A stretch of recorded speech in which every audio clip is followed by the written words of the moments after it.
हुआ था, तो उस वक्त ये कहा गया था कि प्लेन थर्स्ट लेना, हवा में उड़ने के लिए जो उनको पावर चाहिए होता है, वो नहीं मिल रहा था। और वो क्यों नहीं मिला? क्योंकि दोनों इंजन एकाएक बंद हो गया, या ये कहा गया कि किसी ने बंद कर दिया। अभी तक उसकी इंक्वायरी पूरी तरह से पब्लिक डोमेन में नहीं आई है कि एग्जैक्ट काउज ऑफ क्रैश क्या था उस प्लेन का। बस इतना जरूर है कि दोनों इंजन बंद हो गया, और एक इंजन जो शुरू हुआ था, जिससे थर्स्ट लेना शुरू भी किया था, वो अगर 2 4 5 सेकंड भी और समय रहता तो हो सकता है कि वो ऊपर की दिशा में उड़ना शुरू हो जाता। लेकिन जिस गति से वो नीचे आ रहा था, उसमें अगर 5 सेकंड का भी मौका मिल जाता पायलट को, तो दूसरा इंजन शुरू हो गया था।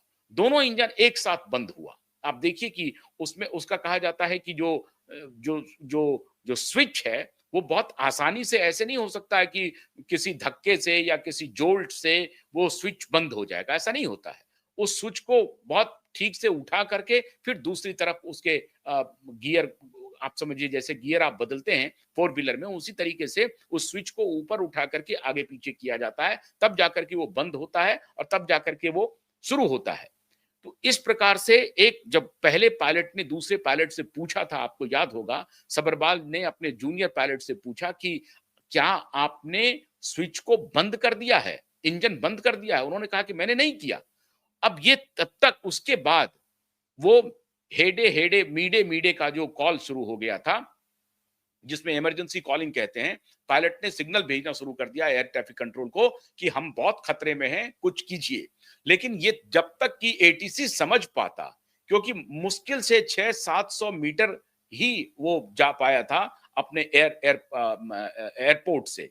मतलब मुश्किल से आप समझिए कि आधे किलोमीटर की ऊंचाई पर भी नहीं होगा, 600 मीटर या 700 मीटर की ऊंचाई पर वो प्लेन उड़ रहा था, आधे किलोमीटर से थोड़ी ऊंचाई पर। तो इतने में ही जब तक वो उनका ये आया इमरजेंसी, वो कॉल करना शुरू किया, और एटीसी जब तक समझ पाता तब लेकिन ये बात रिकॉर्ड हो गई, जो ब्लैक बॉक्स में जो ऑडियो रिकॉर्डिंग हुई है, ये बात रिकॉर्ड हो गई कि सीनियर पायलट ऑफिसर अपने जूनियर पायलट ऑफिसर से पूछ रहा है कि क्या आपने इंजन बंद कर दिया है? लेकिन जवाब आया कि नहीं, मैंने नहीं किया है। और उसके बाद 2-3 सेकंड के बाद ही प्लेन क्रैश हो जाता है। फिर दूसरा इंजन उन्होंने शुरू किया था, लेकिन वो इंजन जब तक थर्स्ट ले पाता, जब तक स्टार्ट होते ही आप जो ऊंचाई ऑल्टीट्यूड की तरफ, वो ऊंचाई की तरफ जो प्लेन बढ़ता है, वो जब तक ले पाता, तब तक प्लेन क्रैश हो चुका था। तो एक छोटी सी गलती के बाद हमने कितने लोगों की जान गंवा दी? 250 से अधिक लोगों की जान गंवा दी। और आज उसकी बात अभी ताजा ही थी कि अभी तेजस का क्रैश हो गया।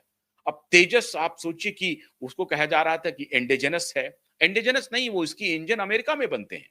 हम अमेरिका से इंजन लाते हैं और भारत में असेंबल करते हैं।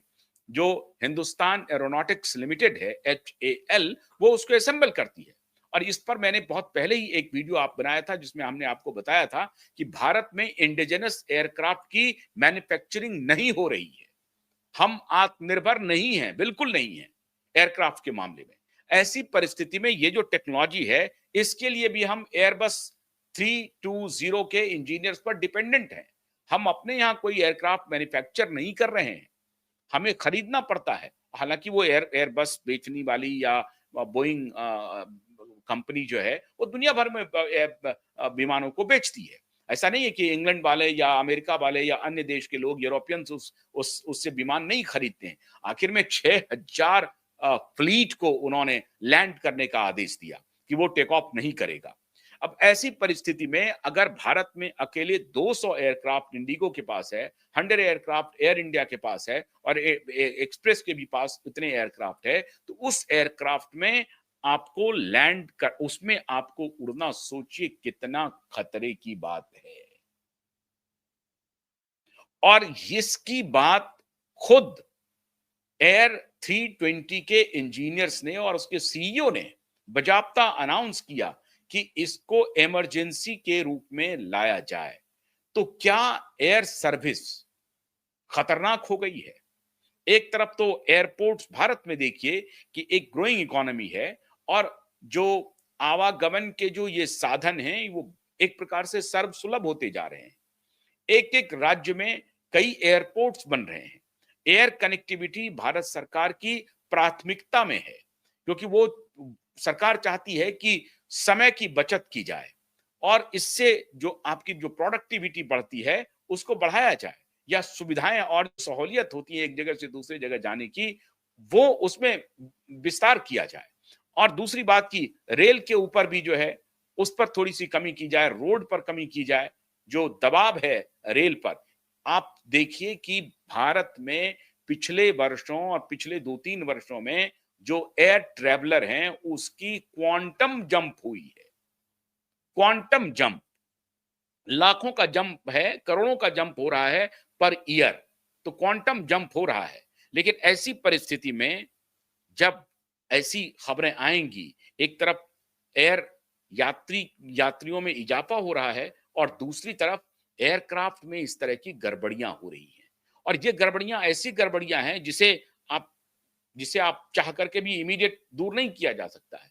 अभी की खबर है कि सैटरडे या संडे आज रविवार है, वो कहा जा रहा है कि सैटरडे इवनिंग तक 180 एयरक्राफ्ट के टेक्नोलॉजी को अपग्रेड कर दिया गया है।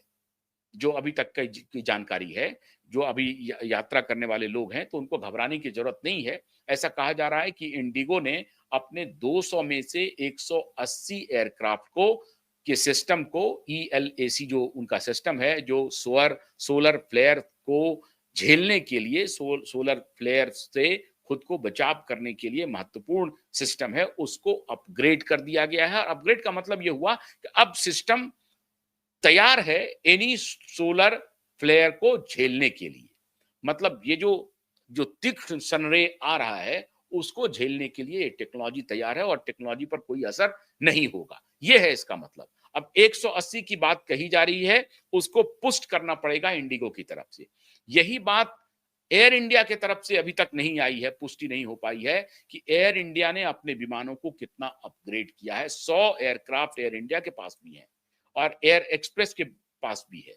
तो ये इन सबको मिला करके आप देखिए कि अगर 300 एयरक्राफ्ट में ये गड़बड़ियां हैं, उसमें से 180 एयरक्राफ्ट के ठीक होने की बात कही जा रही है, तो बाकी एयरक्राफ्ट को कब तक अपग्रेड किया जाएगा, ये सबसे महत्वपूर्ण है। और अपग्रेड करने के बाद भी क्या इसे ट्रायल पे रखा जाएगा? कितने एयरक्राफ्ट को ट्रायल पे रखा जाएगा? क्या एयरक्राफ्ट में यात्रियों को लेकर के ट्रायल किया जाएगा? या ये जो सोलर फ्लेयर है, ये आज हुआ कल नहीं होगा और कल होगा परसों नहीं होगा, क्या ऐसी स्थिति है? तो ये ट्रायल भी जो होगा, उस ट्रायल का आधार क्या होगा? कैसे ट्रायल किया जाएगा?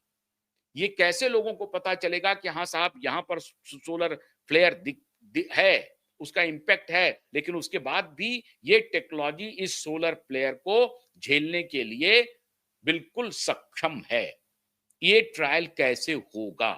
क्योंकि अगर मेक्सिको से न्यूयॉर्क के रास्ते में सोलर फ्लेयर का इम्पैक्ट हो गया और उसके बाद कहा जा रहा है कि अगर टेक्नोलॉजी अपग्रेड कर लेंगे, तो सोलर फ्लेयर के हम इम्पैक्ट को डाइल्यूट कर सकते हैं।